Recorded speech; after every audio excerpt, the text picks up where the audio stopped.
Mitchell Robinson can be in the running for Defensive Player of the Year. Clock down to 7. Barrett outside the switch. Doncic goes, oh, what a great step! And then he hammers it home. Broke his ankles. Yes, I just said it. Plenty of Knicks fans out there think I hate Mitchell Robinson because I remember making a video after acquiring Nerlens Noel. Like, is Mitchell Robinson's job safe? Is he going to end up being the starter of the future? I'm not saying Noel was the future at the time, but before I recorded that video, it was before the start of the upcoming season at the time, which was the 2020 to 21 NBA season. Mitchell Robinson still had some very bad habits on the defense side of the basketball, getting into foul trouble, just not having certain awareness out there on the court. So yes, you could say at the time, Nerlens Noel was the safer player to put out there on the court, but Mitchell Robinson definitely did make a jump. And you could say this is a hot take. Like, in my opinion, there's no doubt about it. Mitchell Robinson has the talent. He has the production on that side of the ball. He has the right coach. He has gotten stronger. He is capable of winning it this year, but there is one thing getting in his way, and that is health. And I'm not definitely saying he's going to win Defensive Player of the Year, but I think he could definitely be in that race. We're talking about one of the most versatile defenders in the NBA, and he's a freaking center. He's not a wing. This isn't someone that plays the 2 or the 3. This isn't a Kawhi Leonard who can really be in the running. You got guys like Rudy Gobert. Ben Simmons may not play, even though in my opinion, like Ben Simmons is one of the most versatile defensive players in the league with his like strength to shut off people. He has his wingspan as well, which helps him shut off people as well. Like he was like diving on the floor, being very aggressive on defense, only if he was carrying over that aggressiveness on defense to offense, but that just wasn't the case. Like, that hasn't been the case in his NBA career, but he's gotten better on that side of the ball. Anyway, I'm getting sidetracked.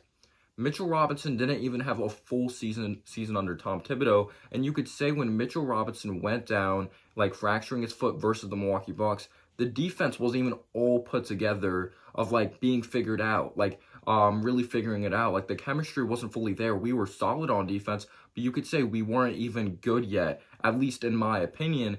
And just this is going to be huge. Mitchell Robinson getting stronger. No one's going to really be able to bully him around, but his versatility is insane. Like we have seen not just flashes, consistency down the stretch of games, like blocking shots outside on the perimeter. Like no one's able to just blow by him. As much as I like Nerlens Noel, like he's someone that you could really get caught flat-footed or you could just kill in the pick and roll. You can't do that with Mitchell Robinson. His recovery is absolutely insane. And one of my favorite things Mitchell Robinson does is he baits people into the paint thinking they have a wide open lane to the basket. But the reason he's capable of just allowing people to have open lanes or making it look like they have open lanes is because of his length, because of how tall he is. He's an insanely long wingspan, so he could recover like that. He could recover in seconds out there on the court. Mitchell Robinson has shown, like the season Miles Turner led the league in blocks, Mitchell Robinson was coming off the bench, or like when he started to get into the starting lineup towards the end of the season, like this dude was second in block shots, like not even getting starters minutes. It was absolutely insane, but he has the athleticism. Like he can guard the passing lane, he could hop it at times, and you could say he plays extremely reckless. But that's one of the things I love about Mitch. Yes, it's scary. It could result into injuries at times, but just having a full year under Tom Thibodeau, it's also his 4th year in the league, so you're expecting a big-time jump. But can he stay healthy? And can the Knicks win basketball games? I do think the Knicks can win basketball games because he's not going to just win Defensive Player of the Year on a bad team. He needs the attention, and he's going to get the attention from the New York media. It's really going to be put out there in the NBA world. And if the Knicks win games, that's just an extra boost up.